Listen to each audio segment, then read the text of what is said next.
dan ya di dalam kampus sendiri kami tidak libur, masih banyak kegiatan. Nah, ini yang perlu diketahui oleh banyak orang.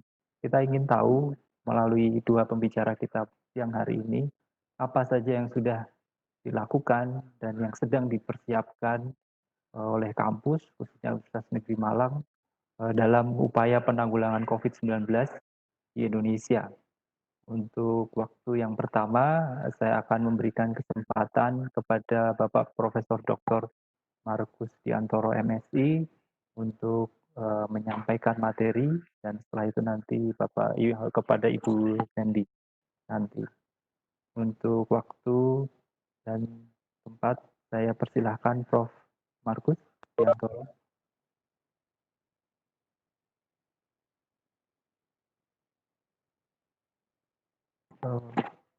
Unmute ya.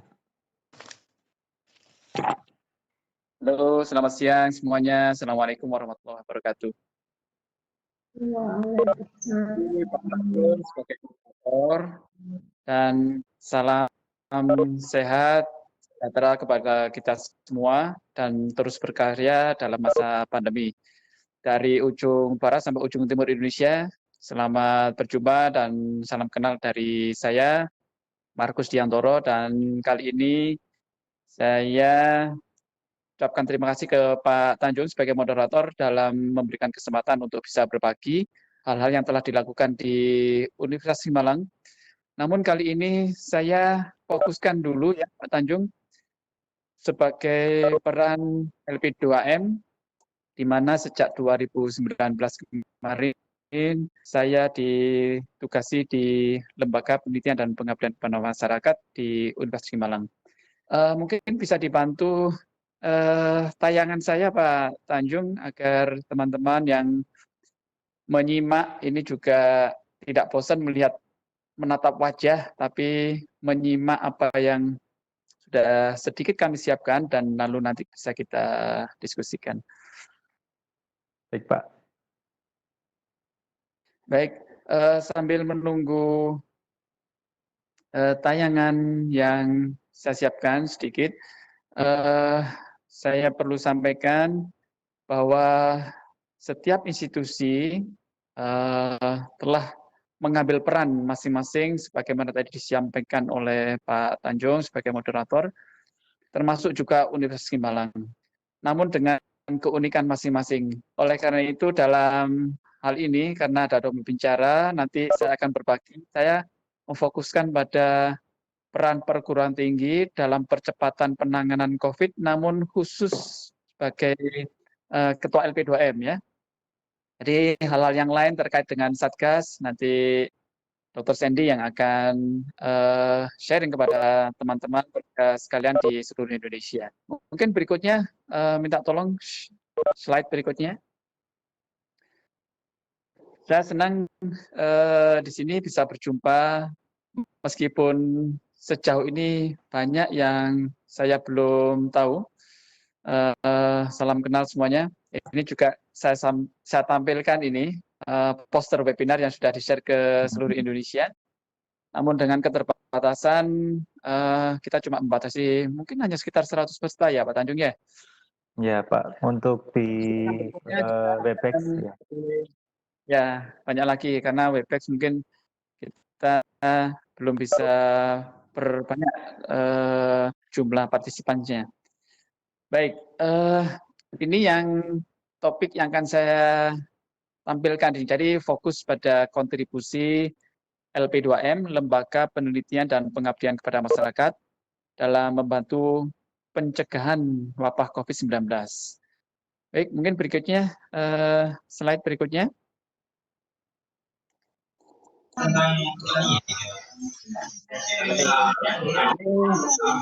Kami sampaikan secara singkat bahwa LP2M yang ada di kantor kami itu menangani berbagai jenis pengabdian dan penelitian dari berbagai sumber dengan berbagai skema.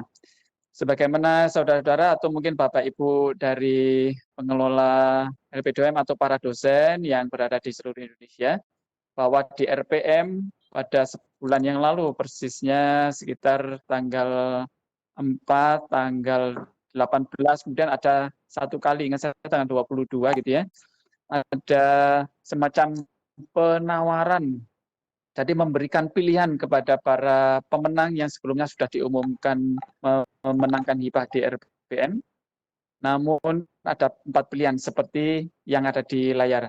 Namun yang saya sampaikan di layar ini adalah pengelolaan khusus kegiatan penelitian dan pengabdian yang ada di LP2M yang berasal dari dana internal UM. Nah, sebagaimana diketahui bahwa seluruh institusi itu juga diminta untuk mengatur agar kinerjanya tetap tercapai, kinerjanya tinggi, namun keuangannya harus direorganisasi. Jadi seluruh institusi, termasuk institusi Ristek BRIN, itu juga hampir 400 M itu harus dikelola di pusat lagi di pemerintahan Jokowi kali ini, dan juga di Kemendikbud juga demikian. Oleh karena itu kami secara internal juga mengelola agar serapan keuangan maksimal, namun kinerjanya tetap tinggi. Oleh karena itu kami memberikan pilihan juga mirip dengan yang disampaikan oleh DRPM kepada para pemenang. Jadi ada 4 pilihan. Yang pertama, diberi pilihan para ketua peneliti dan pelaksana pengabdian itu untuk memilih salah satu dari 4 ini. Yang pertama, untuk mengalihkan judul atau topiknya ke topik COVID.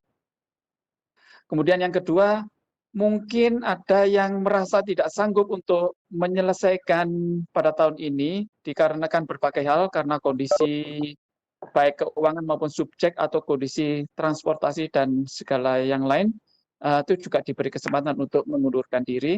Demikian juga ada kesempatan untuk bisa memindahkan ke tahun 2021. Lalu sisanya berarti teman-teman, para dosen, pendik, dan mahasiswa itu juga bisa melanjutkan pada tahun 2020 dengan segala konsekuensi yang telah diperhitungkan. Jadi di tabel ini memberikan gambaran ternyata yang pindah ke topik COVID cukup banyak. Ada penelitian jumlahnya 90 dan pengabdian 39 judul. Totalnya kalau digabung keduanya 129 judul. Memang kalau dibanding dengan judul total 1063 ini ya di atas 12 sampai 15% ya kira-kira ini ya. Saya cukup surprise juga.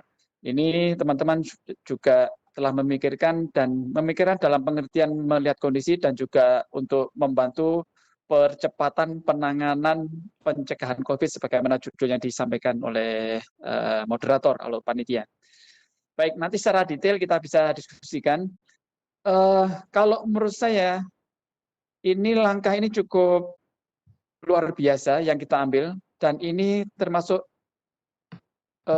bagi dana internal ini termasuk yang pertama di Indonesia, karena kami sudah kontak teman-teman di berbagai institusi, termasuk di koordinator yang LPPM PTN Jatim, kemudian ada LPPM LPTK Nasional Indonesia, juga ini UM termasuk yang paling pertama, dan ini dananya juga sudah kami luncurkan kepada para peneliti. Baik, mungkin bisa yang slide berikutnya Pak Tanjung. Baik, Pak. Oke. Hal lain yang sebenarnya ini terkait langsung dengan perkuliahan, namun perkuliahan ini ada perkuliahan khusus. Ini sebenarnya jenis pengabdian, namun dilakukan oleh mahasiswa dengan bimbingan terstruktur oleh dosen DPL, dosen pembimbing lapangan, dan ini termasuk salah satu jenis kuliah, namun kuliahnya tidak pengabdian.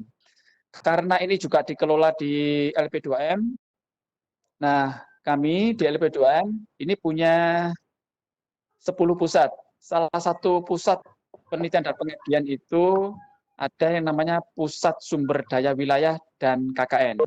Nah, yang dikoordinatori oleh Dr. Agung Winarno dari Fakultas Ekonomi. Nah, kami juga telah mengambil langkah dengan cepat. Untuk semester gasal ini, kami membuat dan telah disepakati oleh rapat pimpinan Universitas Malang bahwa KKN edisi COVID ini kami atur dan kami buat pedoman atau petunjuk sesuai dengan masanya. Jadi kami buat namanya KKN edisi COVID. Nah, kira-kira secara garis besar, secara administratif nanti mahasiswa itu bukan nanti telah dibagi dalam kelompok-kelompok yang ditugaskan nanti per desa atau kelurahan yang ada pada umumnya di Jawa Timur ya. Lalu, namun ini mahasiswa tersebut tidak ada kegiatan di desa. Nah, berarti memang harus ada kegiatan real yang tidak dilakukan di desa. Nah, mahasiswa nanti bisa mengerjakan dalam dua bentuk, dalam kelompok-kelompok yang telah dibagi. Ada bentuk-bentuk produk yang itu diperlukan oleh desa tersebut, misalnya aplikasi atau software perangkat lunak yang diperlukan di administrasi desa, atau produk-produk alat-alat kesehatan, atau produk-produk yang nanti bisa dimanfaatkan oleh masyarakat sasaran binaan di KKN tersebut. Yang banyak memang ada beberapa yang usulan membuat masker atau membuat pelatihan-pelatihan modulnya secara online. Ada juga karena mahasiswa tersebut tinggal di desa tersebut, mereka bisa langsung ikut berkarya di sana. Nah, bentuk yang lain selain produk itu adalah bentuk kegiatan layanan. Misalnya ikut menangani atau bergabung di Satgas COVID terkait dengan donasi atau kesehatan atau protokol-protokol komunikasi, informasi, dan edukasi yang lain. Nah, ini mungkin lebih detail kami buka nanti dalam diskusi. Mungkin di slide berikutnya bisa memberikan informasi yang membanggakan bagi kami bahwa, mohon slide berikutnya, Pak Tanjung. Ya, Pak. Oh ya, mungkin belum disampaikan di sini ya. Jadi yang KKN edisi COVID tadi itu sudah kami sampaikan di beberapa forum nasional dan alhamdulillah Pak Kementerian Desa sudah mengapresiasi ide-ide kami ini, dan dua buah hak cipta khusus untuk petunjuk dan ide KKN edisi COVID ini sudah turun dari Kemenkumham. Baik, saya langsung di slide yang ini yang ambil di sini. Dalam menangani COVID, tentu banyak sisi yang tadi disampaikan Pak Moderator, banyak sisi yang kita bahas. Nah, salah satunya kita secara internal itu mencoba mendorong teman-teman, mengkoordinasi teman-teman yang sejauh ini masih bisa memproduksi alat-alat instrumentasi medis untuk membantu pencegahan penularan atau wabah COVID ini. Nah, ini beberapa hal yang kami tampilkan di sini ini belum semua, dan ini sudah kami laporkan ke kementerian terkait dengan beberapa produk inovasi yang terkait dengan penanganan COVID ini. Yang pertama, ini produk lorong anti-COVID otomatis dengan semprotan atau semburan yang sangat halus. Sejauh ini kami sudah mencoba beberapa lorong desinfeksi, ya, kamar desinfeksi, mungkin masih kalah halus dengan yang kami produksi. Jadi kalau kita masuk ke lorong ini, rasanya jadi nyaman, bukan disemprot seperti semprotan tanaman itu ya. Baik, kemudian ada juga alat yang untuk pengukur suhu, dan ini dilengkapi dengan suara. Jadi kalau kita lewat, kemudian mendekatkan ke alat itu dengan telapak tangan, nanti ada muncul tulisan suhu berapa derajat Celcius dan ada disertai dengan suara. Lalu tim inovasi UM juga memproduksi, kita menamakan UV portable, ya, antivirus untuk barang dan paket-paket ruangan yang non manusia.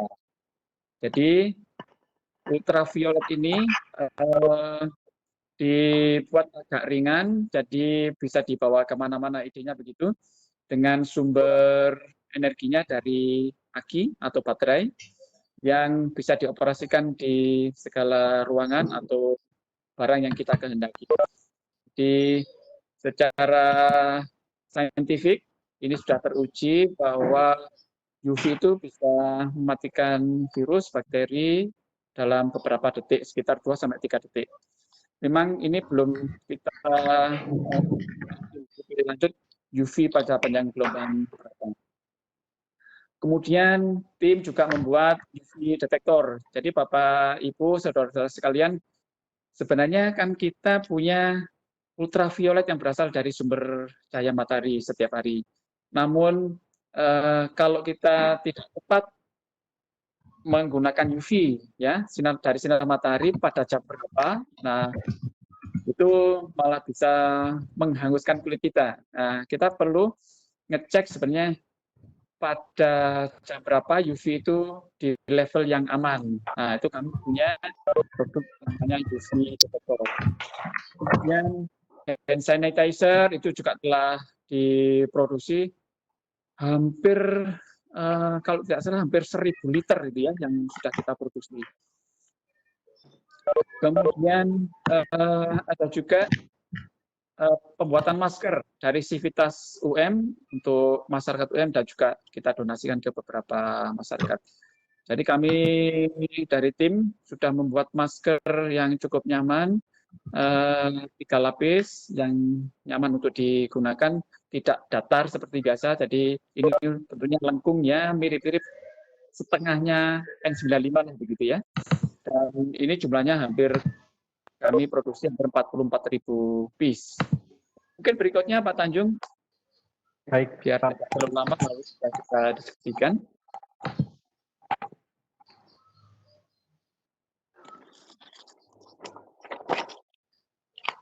Oke, Bapak Ibu dan saudara-saudara sekalian, kami juga ingin berbagi bahwa dalam masa pandemi ini kita kan tetap harus berkarya.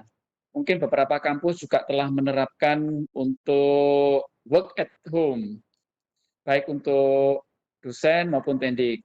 Kalau mahasiswa di beberapa kampus juga telah diambil kebijakan agar mengikuti pembelajaran secara daring. Nah, di dalam masa pandemi ini, tim LP2M telah menyelenggarakan berbagai jenis pelatihan. Ya, termasuk juga ada webinar. Ini baru salah satu seri ya, di Pak Tanjung ingat saya ada 4 seri. Kemudian dari pusat-pusat yang lain kami juga menyiapkan webinar, termasuk juga webinar nasional yang juga ada call for paper. Jadi Bapak Ibu peserta nanti bisa ikut mengirimkan artikelnya yang nanti akan disunting dan bisa masuk ke proceeding yang kami siapkan, juga bisa masuk ke salah satu jurnal-jurnal yang kami kelola. Ada pelatihan-pelatihan yang sementara kami berikan kesempatan untuk yang internal, baik dosen maupun mahasiswa.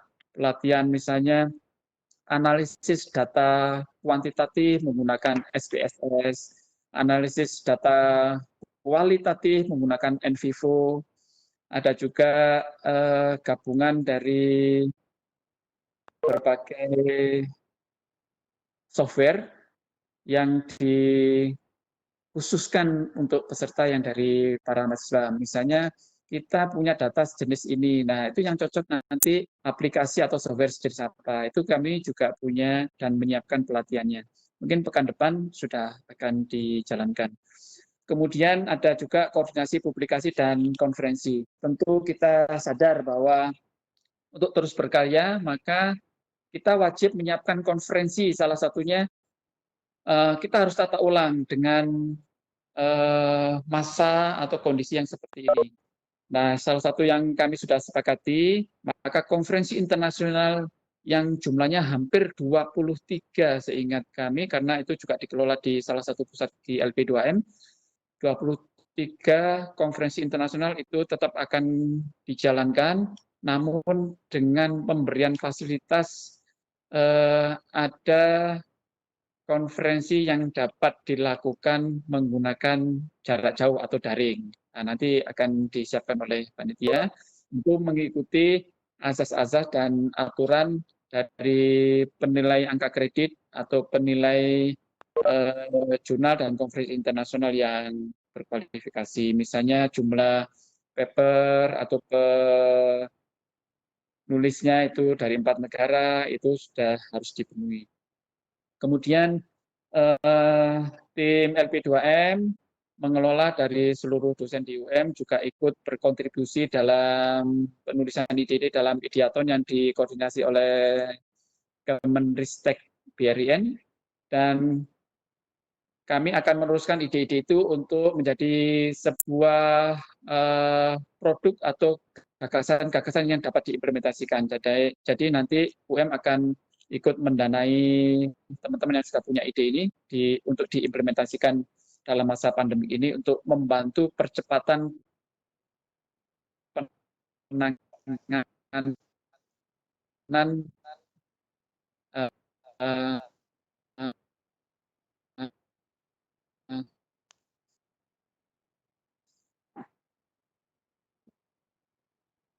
wabah, mengintegrasikan dari fakultas, dari pusat itu yang ada di LP2M dan LP3, juga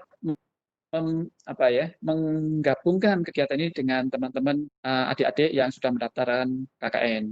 Jadi satu kegiatan bisa dikeroyok bersama-sama agar dampaknya bisa lebih bermakna dan bermanfaat bagi masyarakat. Mungkin bisa slide berikutnya, Pak Tanjung.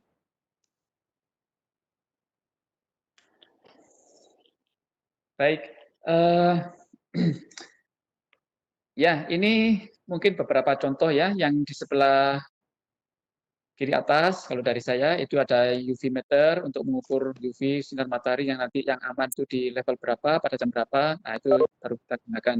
Yang sebelah kanannya lagi itu anjungan pengukur suhu mandiri, jadi jalan lewat lalu dada gitu langsung muncul.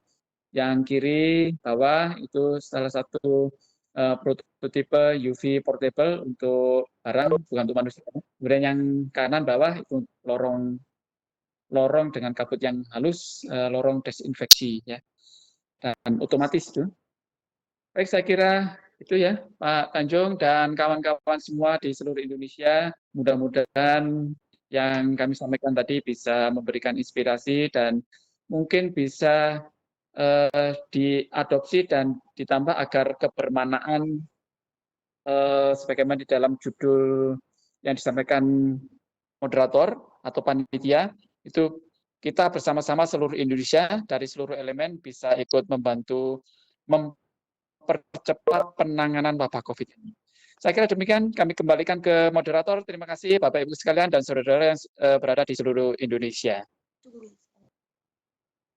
Baik, terima kasih Prof. Markus Diantoro atas pemaparan materinya. Kita bisa mencatat tadi hal penting bagaimana LP2UM melalui kegiatan penelitian dan pengabdian masyarakatnya sudah berusaha berjuang untuk kontribusi terhadap masyarakat dalam bentuk pengalihan beberapa penelitian. Tadi tercatat ada 90 penelitian yang terkait dengan COVID dan ada 39 pengabdian masyarakat. Di total ada 129 untuk tahun 2020 ini. Harus terlaksana pada tahun 2020 ini. Dan juga tadi mengenai pengelolaan KKN di Universitas Negeri Malang yang mengalami perubahan.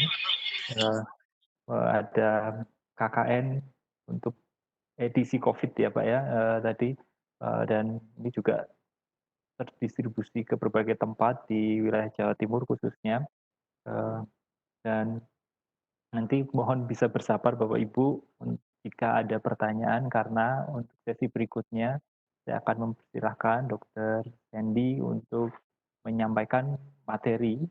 Nanti setelah pemaparan Dr. Sandy, Bapak Ibu dipersilahkan untuk bertanya. Untuk waktu yang dan tepat, saya persilahkan Dr. Sandy.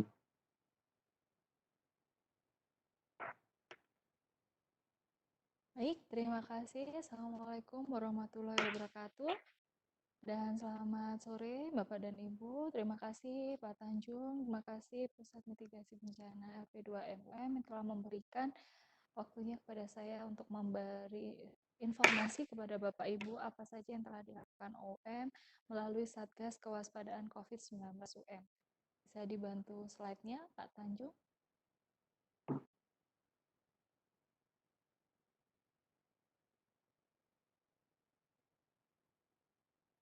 Sebelumnya mungkin sambil menunggu slide, saya mau mengenalkan diri. Nama saya Sandy, saya adalah dosen Ilmu Kesehatan Masyarakat dari Fakultas Ilmu Keolahragaan Universitas Negeri Malang. Dan saya diberikan kepercayaan oleh kolega semua di UM untuk menjadi Ketua Satgas di bawah koordinator LI2M, yaitu Prof. Markus Yantoro. Untuk slide, saya ada kendala.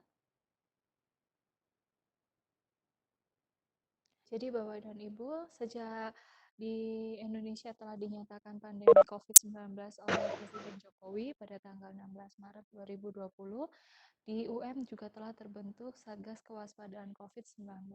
Kami menyebutnya dengan Satgas Kewaspadaan COVID-19 UM. Slide.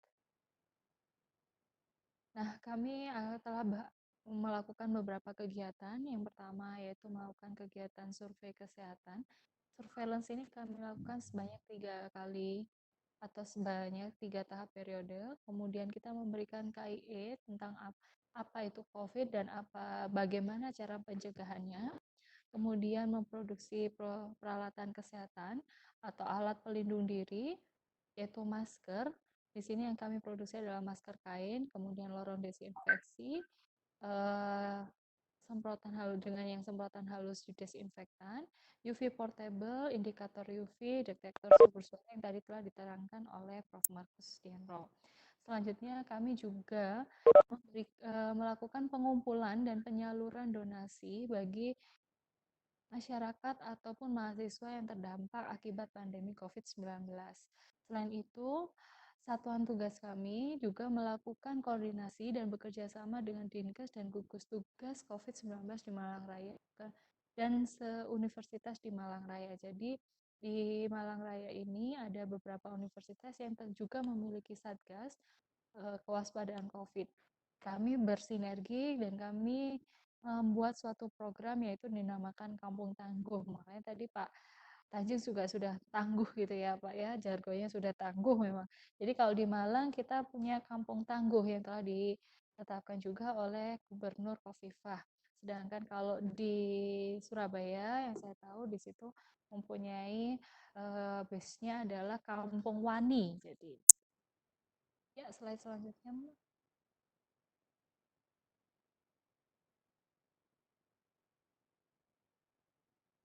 Ya, Bapak dan Ibu, di Satgas COVID-19 UM ini terdiri dari beberapa unsur sivitas, yaitu ada dosen, mahasiswa, tendik, kemudian lembaga-lembaga yang ada di dua UM juga, yaitu LP2M, Humas, unit rumah tangga, TIK, dan LP3, tempat peribadatan, dan K3 atau Yuan Kesehatan Keselamatan Kerja UM dan Kesehatan Masyarakat UM. Tugas kami yang tadi telah saya sedikit sampaikan ke Bapak dan Ibu, yaitu kami melakukan penggalangan dan penyaluran donasi yang dilakukan oleh tim koordinatif internal dan eksternal, tim surveillance, tim deteksi dini, tim kesehatan lingkungan, tim donasi, dan tim instrumentasi medis. Ini dasar hukum kami dasar hukumnya kami slide selanjutnya. Nah, jadi yang kegiatan langsung pada saat kegiatan saja, Mas.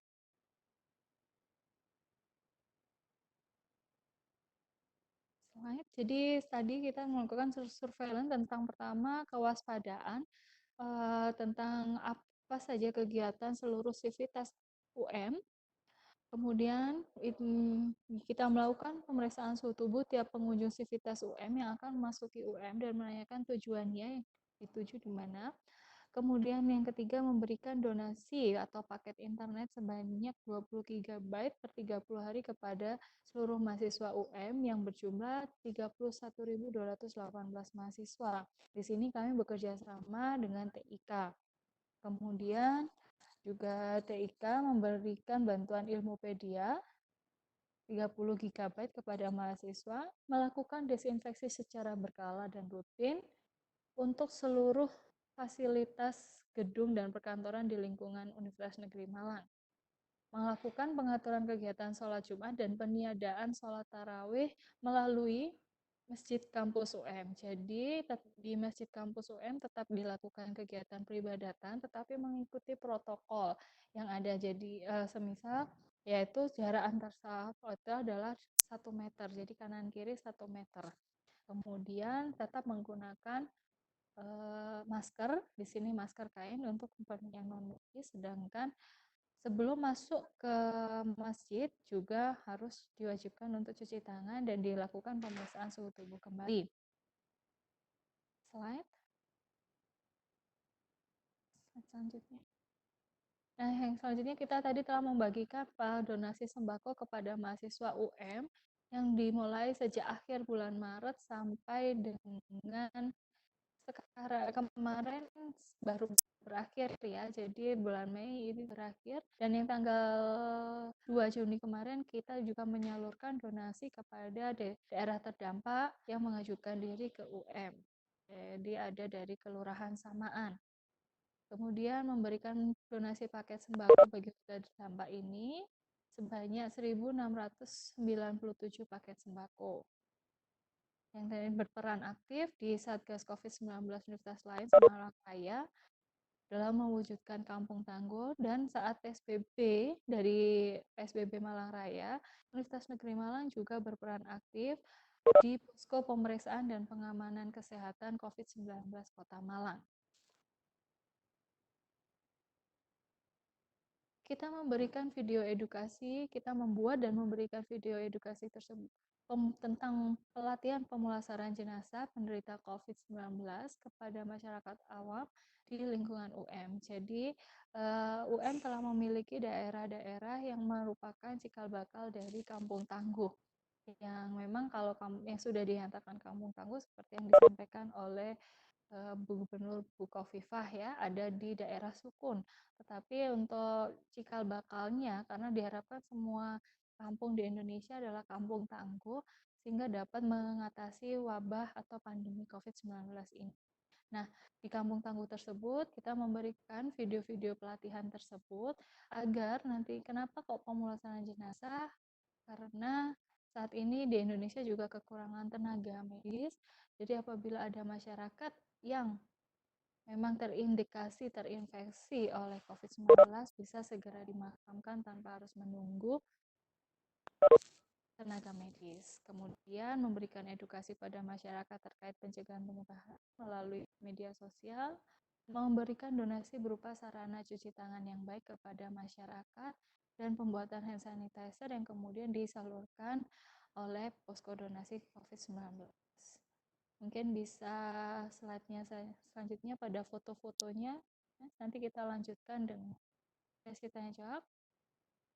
Donasi yang kita berikan itu adalah beberapa daerah di Kelurahan Sumbersari, Kelurahan Penanggungan, Kelurahan Gading Kasri, Kelurahan Karangbasuki, Desa Kuolu Bululawang, TPA Supit Urang, dan kita juga memberikan bantuan APD kepada rumah sakit, puskesmas, dan klinik di 5 kota atau 5 kabupaten di se-Jawa Timur, yaitu Kota Malang, Kabupaten Malang, Kota Jombang, kemudian Gresik, Kabupaten Gresik, dan satu lagi Surabaya juga.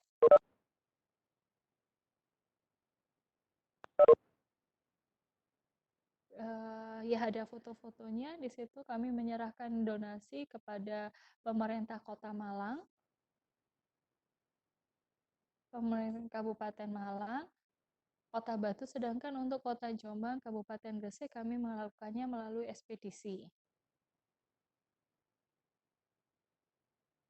Slide selanjutnya, foto-foto kegiatan.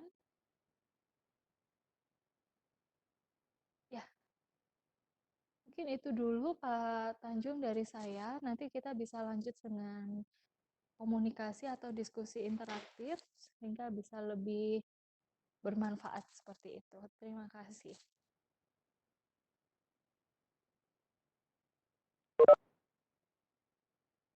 Baik, terima kasih Dr. Sandy untuk pemaparannya. Bapak Ibu, tiba waktu untuk sesi tanya jawab.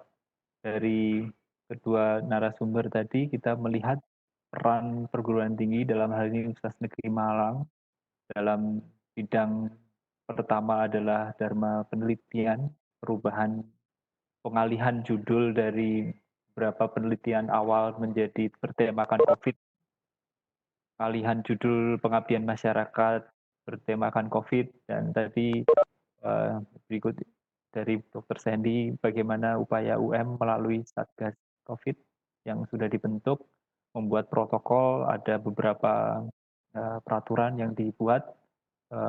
Peraturan ini menunjukkan bahwa kampus tidak hanya bergerak hanya untuk mengajar saja di dalam bagaimana pembelajaran, kita juga menggunakan si kejar untuk pembelajaran jarak jauh, tapi di satu sisi aktivitas di kampus masih dilakukan, ada kegiatan seperti kegiatan penelitian yang menggunakan lab, kita juga atur itu semua, kita juga mengecek suhu tubuh dari karyawan, mahasiswa yang masuk di lingkungan kampus, sehingga kita bisa mengurangi resiko terpapar dari tes akademika di dalam. Nah, silakan Bapak Ibu, jika ada pertanyaan kepada dua narasumber kita, mohon bisa melalui chat juga bisa, sebelumnya di chat dulu pertanyaannya, nanti akan saya bacakan.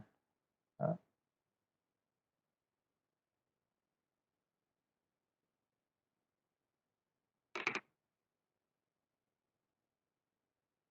Silakan, ada pesan atau kita buka unmute dulu mungkin, host untuk unmute.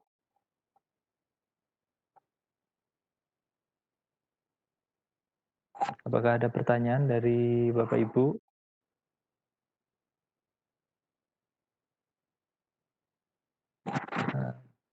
Sudah posisi unmute ini ya.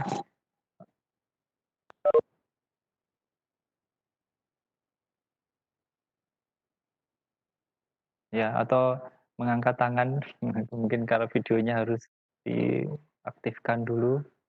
Silakan Bapak Ibu, jadi ingin menanyakan mengenai mungkin tantangan juga yang dihadapi dari pelaksanaan protokol, bisa tantangan juga dalam penelitian, karena kemarin kita juga mendapat kabar beberapa kegiatan kita, contohnya KKN itu tidak semua desa memberi izin untuk mahasiswa kita masuk untuk membantu. Jadi mungkin karena ya ada satu dan lain hal ya.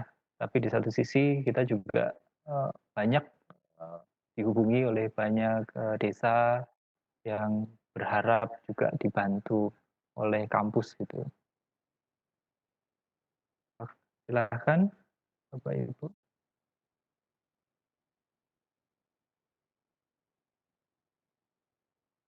Ini sudah di unmute ya, Mas ya, untuk pesertanya ya. Oke. Silakan Bapak Ibu. Oke, ini sudah ada pertanyaan dari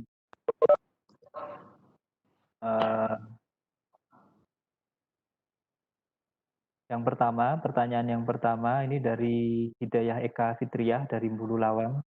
Bagaimana cara protokol dalam COVID-19 dan bagaimana hasil penelitian tersebut? Dan apa saja dan baik, ini saya mungkin bisa, ini maksud pertanyaannya kalau hasil penelitian yang sudah ada, mungkin nanti bisa ini untuk Prof. Markus, ini nanti mengenai mungkin hasil penelitian yang sudah ada dan kesulitan dalam mungkin penelitian itu ya. Terus dari yang kedua, bagaimana strategi UM dalam merealokasi dana penelitian dan pengabdian di mana penelitiannya atau pengabdiannya tidak memungkinkan dilakukan sampai saat ini. diubah judulnya atau bagaimana? Ini dari, ada Wawan dari S3 Tab UM ini tadi. Jadi 2 pertanyaan dulu mungkin kepada Prof. Markus dari Hidayah Eka Fitria dari Bulu Lawang, bagaimana hasil penelitian yang sudah ada untuk dan yang kedua bagaimana strategi dalam merealokasi dana penelitian dan pengabdian yang tidak memungkinkan dilakukan. Monggo, Prof. Baik, terima kasih Pak Tanjung. Ini ada 2 pertanyaan nih. Jadi yang pertama terkait dengan hasil penelitian yang sudah ada terkait dengan COVID. Dan yang kedua, strategi realokasi dana penelitian dan pengabdian. Baik, mungkin untuk yang pertama dari Bu Lawang ya. Kalau hasil-hasil penelitian yang langsung yang dalam jangka panjang ini belum selesai. Itu yang pertama. Yang kedua terkait dengan yang tadi saya sampaikan di tayangan, bahwa data-data yang tadi disampaikan di tayangan tadi itu sebenarnya baru pengelolaan dengan 4 pilihan tadi. Jadi ada yang fokus ke COVID, jumlahnya sekitar 80 untuk penelitian, kemudian jumlah untuk pengabdian 39. Jadi itu baru sedang berlangsung. Nah, terkait dengan kalau yang sudah itu ya yang tahun-tahun sebelumnya sebenarnya dulunya memang tidak difokuskan ke COVID, tapi beberapa produknya itu untuk peningkatan imun itu juga sudah, itu dari beberapa teman dari MIPA dan sudah keluar hakinya, itu pun juga kami laporkan. Kemudian untuk yang kasus kedua, yang pertanyaan kedua ya, bagaimana cara mengatur ya realokasi dana. Dan jadi seperti yang tadi saya sampaikan, bahwa ini kan dananya sebenarnya juga dari pemerintah. Namun ini yang sudah pagu atau yang dikelola oleh UM sendiri. Kalau gini, meskipun dana itu dikelola oleh UM, tapi kan karena dana negara kan juga harus dilaporkan ke Kementerian Keuangan nanti di akhir tahun. Jika misalnya sudah menganggarkan misalnya 1 miliar, ternyata nggak dilakukan, maka itu nilai dari serapan itu jelek ya. Namun dari 2 kementerian lain, yaitu Kementerian Ristek BRIN dan Kementerian Kemendikbud, itu juga punya target kinerja yang lain terhadap seluruh universitas yang ada di Indonesia. Nah, itu juga ada tanda tangannya dan kita ditarget. Jadi dari 2 sisi itu, dari sisi target kinerja diharapkan dapat dicapai, namun dari sisi anggaran itu juga diserap mendekati 100%. Oleh karena itu harus ditata. Nah, untuk menata dari sisi penelitian dan pengabdian, maka diberikanlah 4 pilihan tadi. Jadi kalau misalnya mengundurkan diri, berarti kan dananya ada yang tidak digunakan, maka kita perlu merealokasi dana tersebut untuk digunakan di kegiatan yang lain. Namun secara keuangan itu nanti memang ada mekanisme sendiri.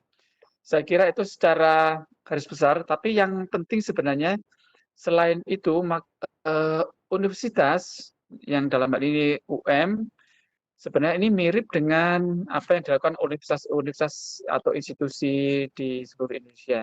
Kita ingin berkontribusi dalam mempercepat penanganan dari penyebaran wabah ini.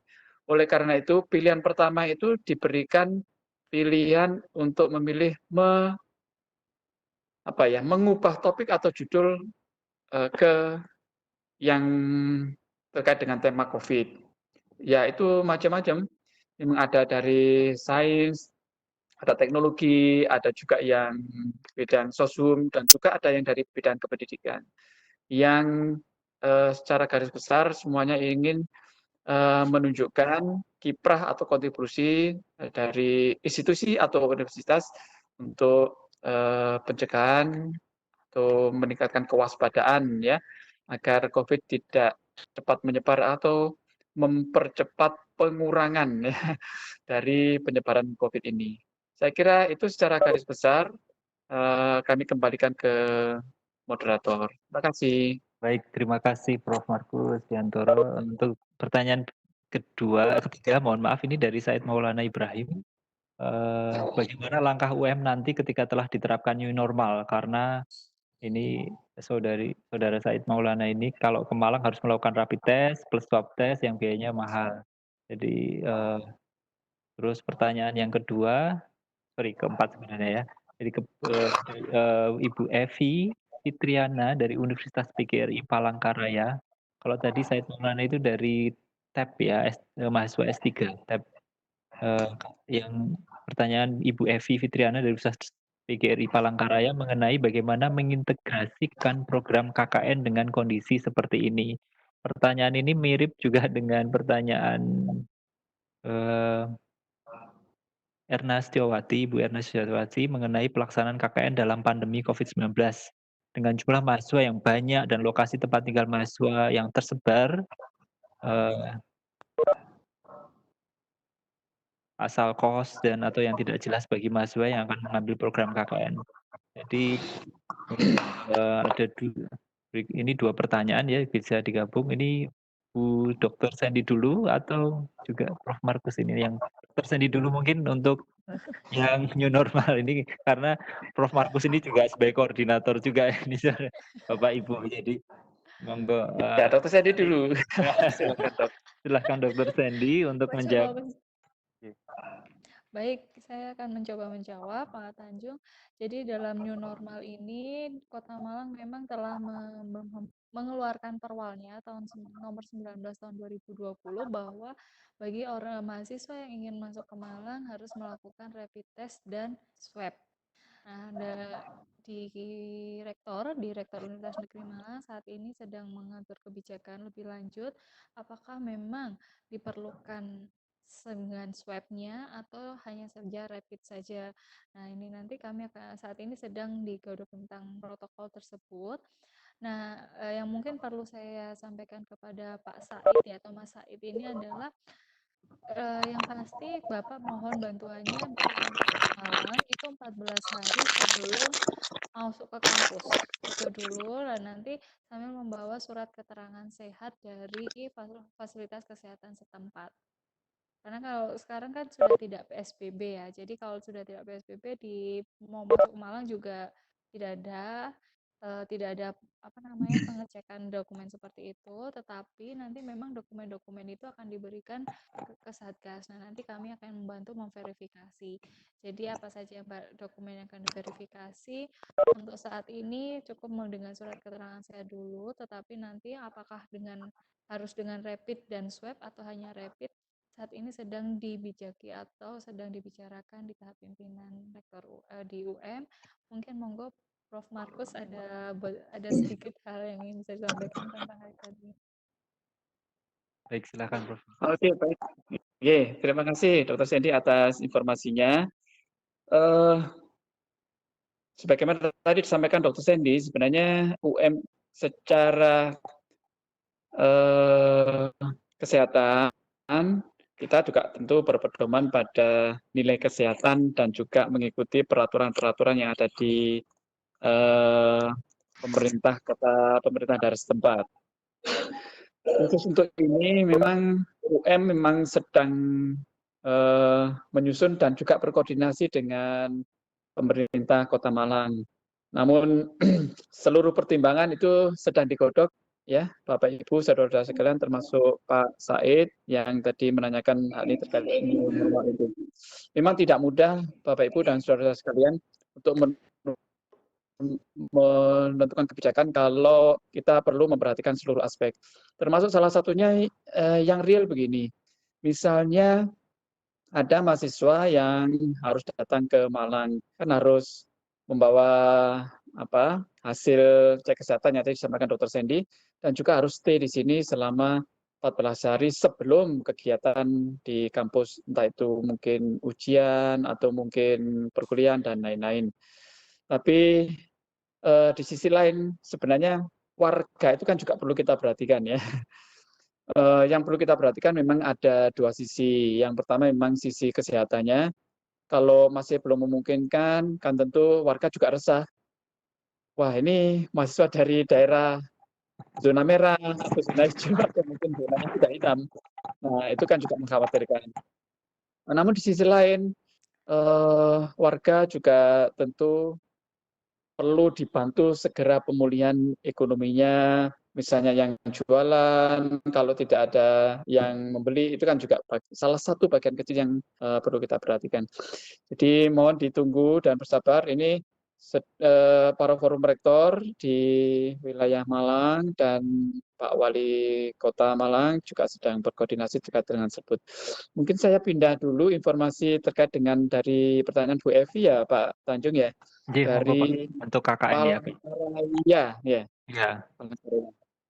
Baik, ini berkaitan dengan KKN yang terintegrasi dan juga pelaksana dalam kondisi COVID gitu ya, kira-kira demikian.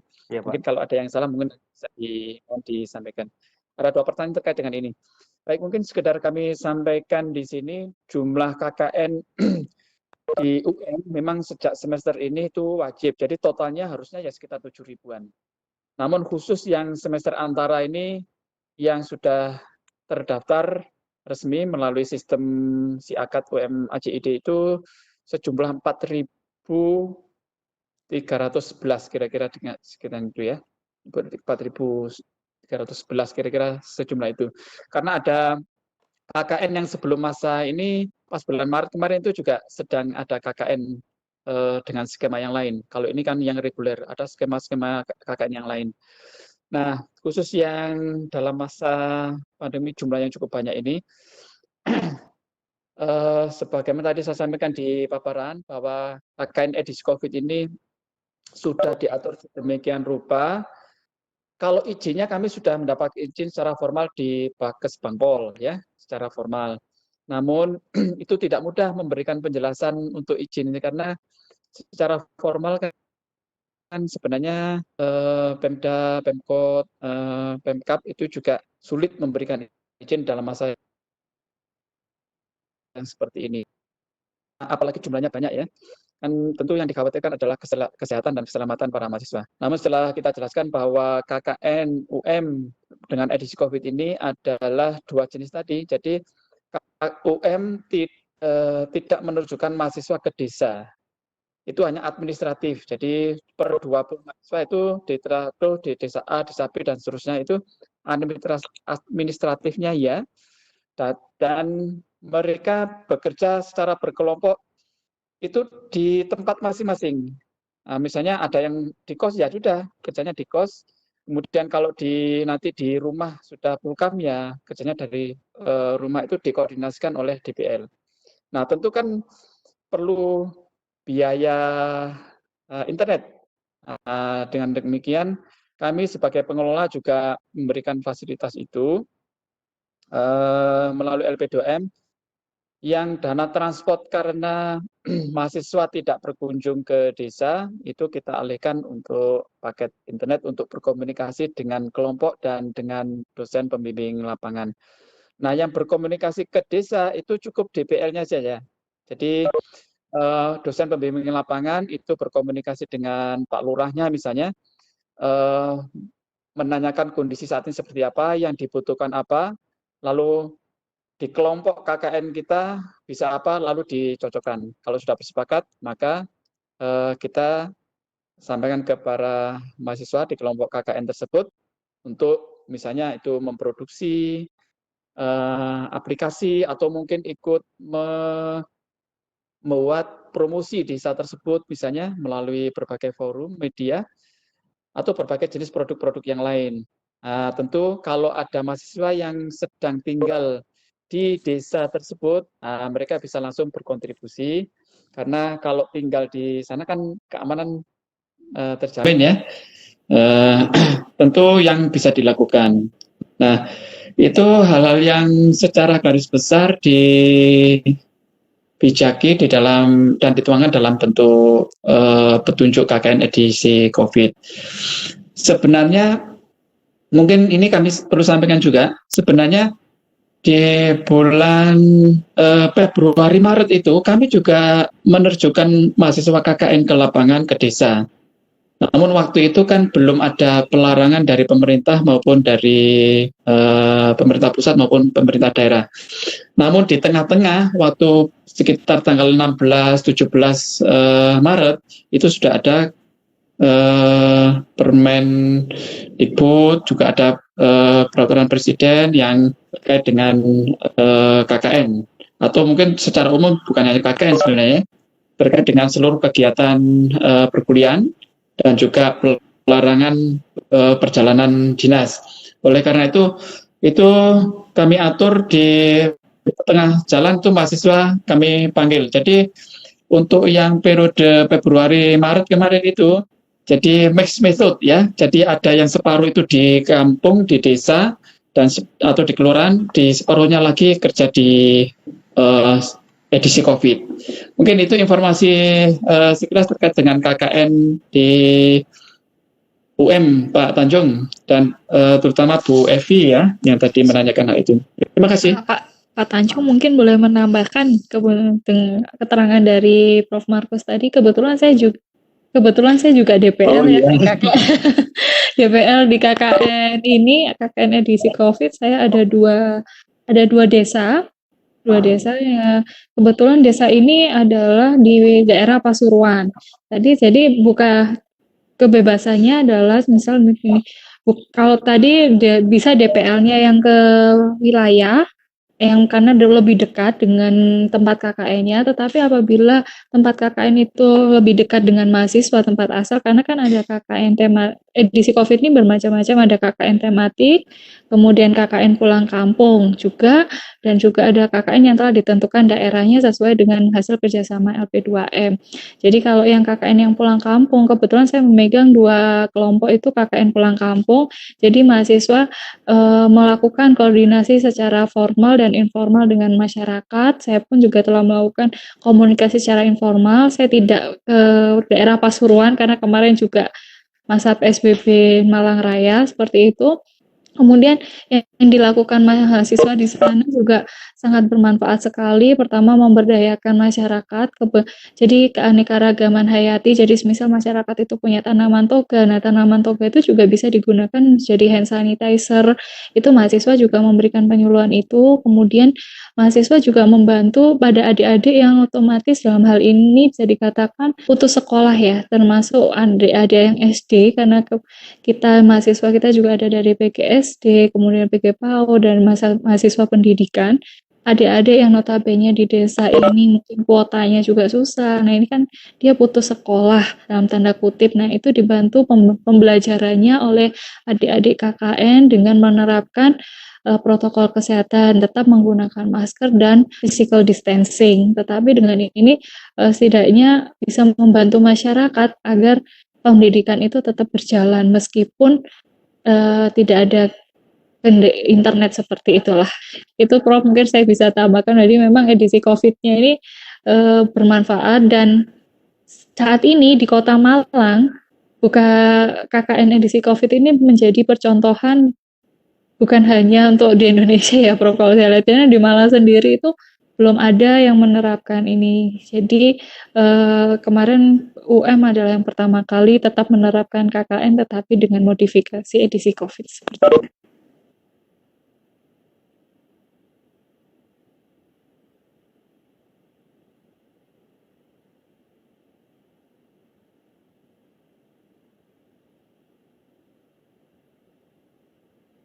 Nah, nanti sama Pak Agung gitu ya. Baik, nah ini kita sudah mendekati akhir acara, namun masih ada mungkin 2 pertanyaan lagi yang bisa saya coba berikan kepada pemateri. Yang pertama, untuk selanjutnya mohon maaf, bagaimana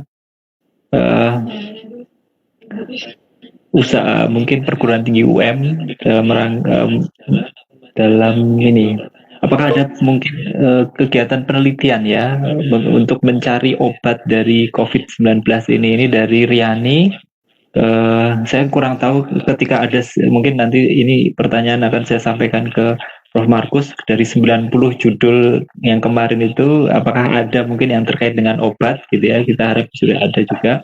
Itu pertanyaan ini, apakah ada penelitian terkait dengan mencari obat COVID. Terus pertanyaan yang berikutnya ini yang terakhir yang bisa saya coba akomodir mengenai ide dari Pak Jeffrey dari Universitas Kairun Ternate. Terima kasih Pak Jeffrey. Saya ingin bertanya mengenai kiat atau strategi dalam menetapkan desa kelurahan lokasi KKN. Ya, jadi bagaimana kiat dan strategi dalam menetapkan desa lokasi KKN itu masih dan ini masih ada satu lagi mungkin dari Ibu Sarlota Singerin FKIP Universitas Patimura Ambon. Pengelolaan yang dilakukan UM mengarah kepada peran UM selama COVID-19. Apakah ada kesulitan dalam penerapan? Berapa mahasiswa dan dosen yang terlibat? Wah, ini datanya ini saya harap Prof. Markus yang terbaru ya, nanti mungkin bisa kita sampaikan. Terus produk disamakan untuk semua fakultas, apakah program epidemiologi memiliki manual prosedur? Ini terus kalau ada bisa di-share. Wah, ini dari Universitas Patimura, 2 pertanyaan terakhir dari Universitas Patimura dan Universitas Kairun di Ternate. Monggo Prof. Markus menjawab. Terima kasih. Mungkin bisa diulang yang pertanyaan terakhir Pak Tanjung. 2 pertanyaan terakhir. Pertanyaan terakhir ini mengenai pengelolaan KKN yang dilakukan UM mengarah kepada peran UM. Oke, kesulitan dalam penerapan KKN itu Pak. Dan berapa jumlah mahasiswa dan dosen yang terlibat? Produk yang diberikan, apakah ada manual prosedurnya? Terima kasih. Oke. Baik, terima kasih. Yang pertama terkait dengan usaha Universitas Malang, dalam hal ini terkait dengan penelitian yang dikelola di LP2M. Apakah ada dari dengan pencarian obat yang secara formal itu tidak langsung ke obat, tapi untuk yang makanan kesehatan yang banyak. Jadi untuk peningkatan imun dengan memanfaatkan bahan-bahan lokal, yang ada beberapa yang dari buah ya, dari buah itu diekstraksi, dikelola itu untuk peningkatan imun atau daya tahan tubuh. Karena seperti kita ketahui, kalau untuk obat memang itu perlu ada kriteria atau syarat-syarat khusus laboratoriumnya, ya. Kebetulan UM ini kan belum punya fakultas atau jurusan yang di kefarmasian. Nah, yang ada di sini ada di Fakultas Ilmu Keolahragaan, ada Kesehatan Masyarakat, di MIPA ada Biologi dan Kimia. Itu memang banyak yang mengikuti dengan mikrobiologi, namun ini yang paling banyak ini di makanan untuk peningkatan imun atau daya tahan tubuh. Kemudian terkait dengan pertanyaan berikutnya dari Pak Jeffrey, terkait strategi pemilihan lokasi desa atau kelurahan. Ini memang kalau perjalanannya cukup panjang ya. Jadi memang desa-desa yang kita pilih ini bukan ditentukan dalam waktu yang dekat. Jadi memang ada upaya-upaya dari seluruh lini. Kalau kerjasama itu memang yang buka secara formal nanti ada di bidang 4 atau wakil rektor 4, ada subunit kerjasama. Yang memformalkan adalah di unit tersebut. Namun yang mengkomunikasikan itu bisa dari perorangan atau fakultas atau lembaga termasuk LP2M. Nah, ini sejarah cukup panjang, jadi melalui dosen-dosen dan secara formal kami memang pernah beberapa kali itu mengundang seluruh pemerintah daerah seluruh Jawa Timur dan bahkan Indonesia bagian timur ya, mulai Jawa Timur, Kalimantan, Sulawesi. Kami undang ke Malang, itu yang pertama kami lakukan beberapa tahun yang lalu. Meskipun itu nanti yang hadir bukan kepalanya atau ketuanya, tapi ada perwakilan. Kemudian secara aktif itu dari bidang 4, Pak WR4 melalui bidang kerjasama itu juga aktif berkomunikasi. Artinya kami datang ke Pemda tersebut untuk memberikan informasi apa yang kita bisa kerjasamakan, termasuk salah satunya KKN ini. Dan di berbagai kesempatan, kalau kami sendiri juga memperluas jaringan ini, bahkan KKN ini sebenarnya kami lakukan juga untuk yang KKN luar negeri. Nah, namun khusus yang pandemi ini kita sementara cancel dulu. Jadi beberapa tahun terakhir kita juga melaksanakan KKN di luar negeri, terutama yang cukup banyak intensif itu di Malaysia dan Thailand. Nah, di kelurahan yang bukan desa ya, yang kelurahan yang di Malang Raya pun mulai kami sosialisasikan, dan ada beberapa lurah yang secara formal menghadiri dan mengajukan diri untuk diberikan pengiriman mahasiswa KKN. Jadi penetapan desa atau lokasi KKN ini perlu dikerjakan secara bersama-sama, bukan hanya sekedar dari LP2M atau personal, juga ada dari unit-unit yang lain. Desa-desa di antara sekian banyak desa-desa yang menjadi daerah tempat KKN itu ada beberapa memang yang kita jadikan desa binaan. Nah, ini berbeda dengan desa-desa yang lain. Desa binaan ini agak khusus. Jadi memang kalau dijadikan desa binaan itu kita banyak programnya, itu bukan hanya KKN, nanti ada pengabdian, ada penelitian, ada kerjasama lain, kita fokuskan di sana sehingga mahasiswa KKN pas ada di sana itu juga ada kegiatan yang lain. Nah, itulah yang kami sebut dengan mengintegrasikan seluruh kegiatan yang ada di universitas, khususnya di LP2M, baik penelitian, pengabdian, atau mungkin kegiatan kerjasama yang lain. Kan kami punya juga kerjasama Pemda dengan UM, dengan mahasiswa KKN, sehingga bisa terintegrasi. Apalagi nanti akan ada diterapkan Merdeka Belajar ya. Jadi mahasiswa nanti bisa jadi dalam satu semester itu belajar di luar, termasuk KKN, KPL, PPL itu bisa dijadikan satu. Ini itu sementara informasi yang kami bisa sampaikan. Kalau jumlah mahasiswanya untuk yang KKN sekitar 4.311 untuk yang di semester antara ini. Kalau yang di semester sebelumnya, kalau di total per 1 tahun ini ya sekitar 7.000 ya, karena mulai wajib mulai semester ini. Kemudian dari manual prosedur ya, tadi ada dari Unkair ya. Manual prosedur khusus untuk yang KKN kami bisa share Bapak Ibu sekalian.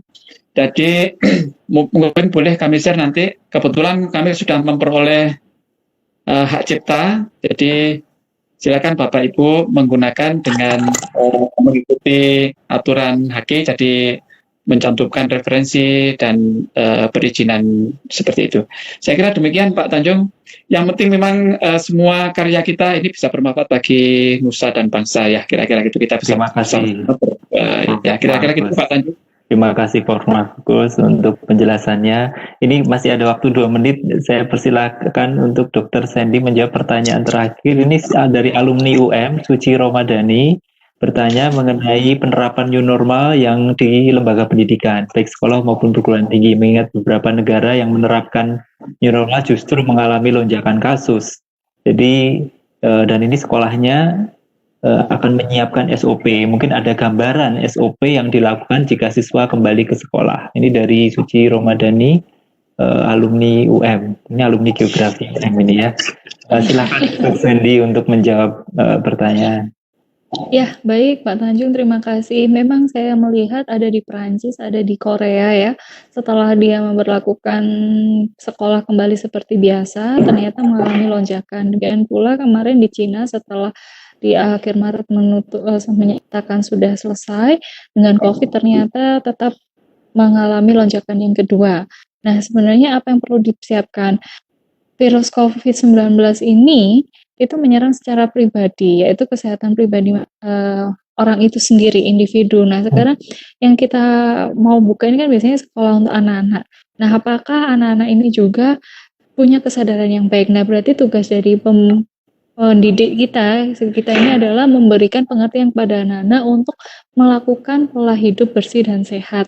Nah, anak-anak kecil ya istilahnya mungkin kayak kalau saya lihat di situ yang saya baca dari Korea sama Prancis kebanyakan itu di anak-anak sekolah dasar yang terjadi. Kemudian ada lonjakan kasus pada anak-anak karena ya anak-anak kalau sudah bermain ya misalnya kan di sini kan prinsipnya satu. Kalau untuk mencegah penularan itu pertama menggunakan masker saat berkomunikasi dengan orang lain. Jadi kalau kita pakai masker, lawan kita pakai masker itu sangat minim sekali untuk tidak terjadi penularan virusnya. Tapi kalau satu pakai masker, satu tidak pakai masker, nah itu akan terjadi sebesar 50%. Kalau dua-duanya nggak pakai masker, pasti 100% akan terjadi penularan, seperti itu. Nah, pertama menggunakan masker. Kedua, bagaimana anak-anak bisa melakukan physical distancing sama social distancing. Physical distancing, jadi tidak boleh berdekatan, kemudian meminjam alat tulis seperti itu, meminjam alat makan. Jadi kalau di Indonesia ini orang Indonesia ini kan sangat kreatif ya saat sudah Pak Presiden Jokowi menyatakan kita menyongsong new normal, kita harus sudah bawa starter kit sendiri. Jadi starter kitnya di situ ada tisu antiseptik, tisu kering, kemudian di situ ada hand sanitizer, di situ ada alat makan pribadi, kemudian bawa helm juga sendiri, kemudian kalau itu mau menggunakan jaket jadi baju ini lapis 2 seperti itu. Nah itu apa yang perlu disiapkan berarti sekolah itu menyampaikan kepada wali murid, kepada mahasiswanya untuk membawa hal-hal seperti itu. Kedua, kan juga pencegahannya itu adalah mencegah adanya kerumunan. Nah berarti kita harus mengurangi orang yang ada di dalam sekolah. Nah kalau selama ini sekolah ini juga akan saat ini sedang dikaji di UM, bagaimana mengatur sebanyak 41.000 orang sivitas UM untuk bisa tetap beraktivitas tetapi tidak menciptakan kerumunan, jadi meminimalisir penularan. Jadi bagaimana membuat jadwal sekolah itu sehingga anak-anak tidak seluruhnya masuk di waktu yang bersamaan, karena kalau sudah bersamaan pasti akan terjadi tidak bisa terwujud adanya physical distancing, Mbak Uci. Jadi yang perlu dipersiapkan sekolah selain SOP secara tertulisnya, kedua yaitu adalah sarana prasarana untuk perilaku hidup bersih dan sehat.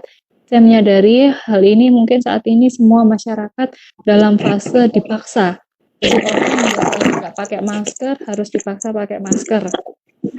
Dari dipaksa akhirnya terpaksa dan akhirnya terbiasa. Nah sekarang kita masih fase dipaksa dan terpaksa. Yang selanjutnya selain sarana prasarana, kita selalu menanamkan kesadaran diri, mendisiplinkan diri untuk menjaga kesehatan pribadi, mengkonsumsi makanan yang sehat, jangan lupa berolahraga. 30 menit dalam sehari, continue dalam 5 hari itu sudah sangat cukup. Jadi yang mungkin di sini dan perlu hati-hati juga dalam mengkonsumsi makanan. Nah, yang sekarang banyak makanan junk food atau makanan ini ya sekali makan boleh, tetapi kalau terus-terusan itu akan menurunkan daya tahan tubuh. Saat ini kita hadapi adalah virus. Virus ini sifatnya kalau tubuh kita lemah dia akan berjaya. Tapi kalau tubuh kita kuat dia yang akan mati. Dan virusnya ini sayangnya si RNA ini dia mudah bermutasi. Jadi kita sangat sulit mendeteksi dia. Jadi kalau SARS atau MERS itu dia tidak bermutasi, tapi kalau yang COVID-19 ini dia sangat cepat bermutasi. Jadi dia banyak menimbulkan gejala-gejala yang tidak kita prediksi sebelumnya. Jadi bagaimana caranya ya? Kita harus membentengi diri kita sendiri.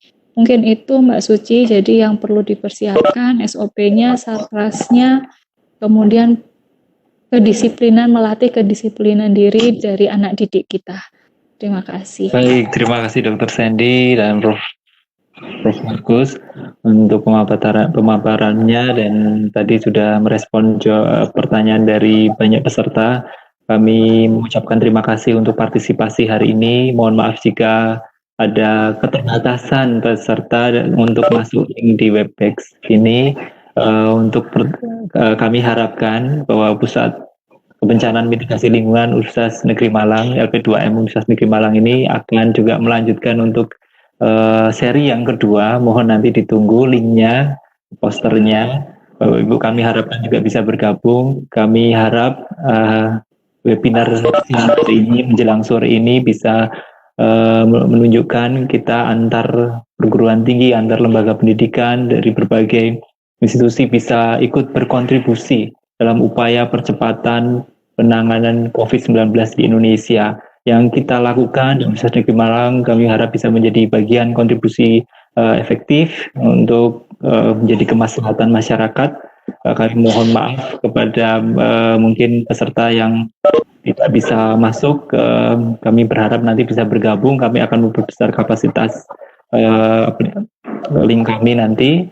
Dan jika nanti ada pertanyaan lanjut, mohon nanti menghubungi panitia, bisa ada tertera di poster, contoh mengenai Ibu tadi yang dari Universitas Patimura untuk membutuhkan SOP, kami bisa share karena memang sudah hak ciptanya sudah kami dapatkan, sehingga nanti Bapak Ibu bisa mengambil referensi dari prosedur itu. Mungkin itu dari saya. Terima kasih sekali lagi untuk keterlibatan Bapak Ibu, dosen, guru, alumni dari berbagai penjuru Indonesia atas waktu dan partisipasinya. Saya sebagai moderator Ardianto Tanjung, mohon maaf jika ada salah-salah kata. Untuk waktu berikutnya saya kembalikan ke MC. Terima kasih.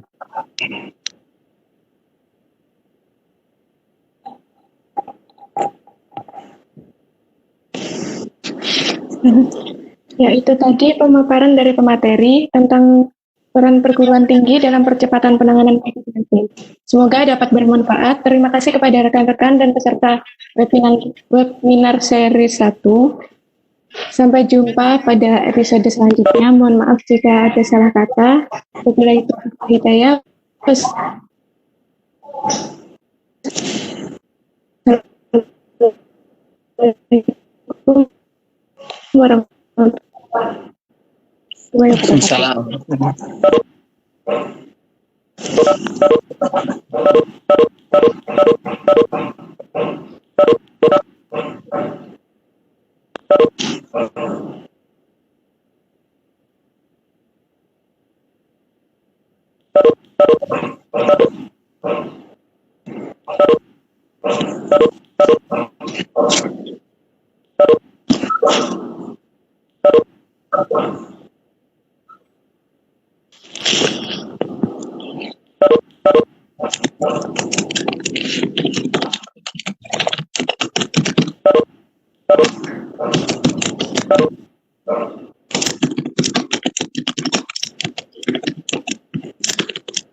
Udah mana jadi anak-anak yang bisa semua pikiran ya kamu lagi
Kalau yang itu nanti, jadi yang ini adalah format untuk nanti kita dari formatnya undang untuk PKS kalau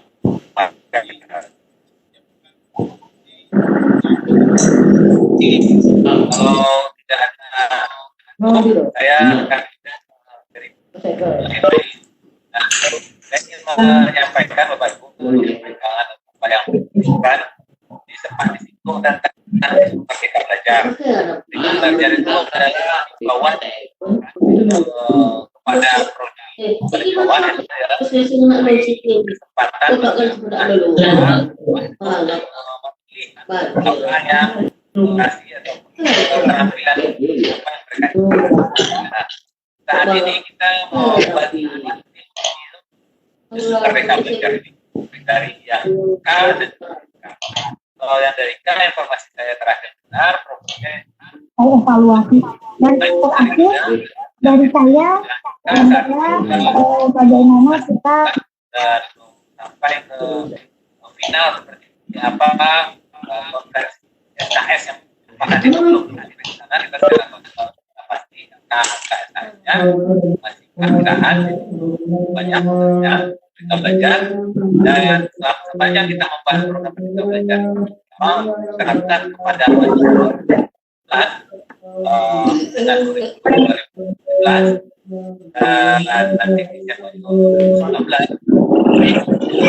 kalau kita didorong untuk membahas lebih dan Merdeka Belajar adalah bagian dari. Nah ini gelombang pekerjaannya yang ada ya untuk perubahannya ini status atau situasinya saat ini. Untuk kurikulum 2020 kita memang belum sentuh sama sekali. Terus untuk visitasi online akreditasi itu ada nanti TPJ dan untuk tanggal kemarin 2020 ada di formal di dosen dan PD sudah masuk biasa dengan memperhatikan kaidah-kaidah COVID di sampaikan tadi sama Pak Budi, artinya sudah aktif seperti apa kuliah ya sudah aktif seperti apa kegiatan Bapak Ibu dalam pengajiannya bisa masuk tanggal 5 Juni 2020. Ketika belajar ini apakah ada yang disampaikan kalau dari terima kasih dari untuk kurikulum Merdeka Belajar kita sudah beberapa kali yang SKS namanya SKS lagi kan ada 3 semester itu ya kita juga sudah mencoba untuk merancang 2020 kita merancang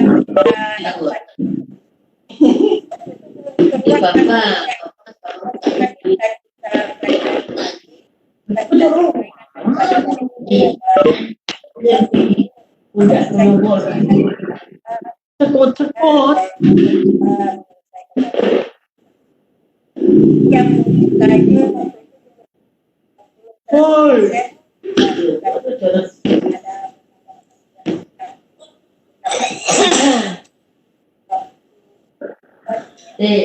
apa jadi?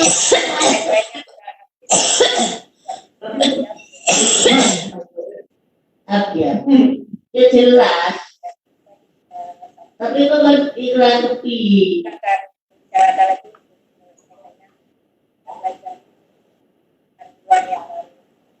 Ya Bu Yur.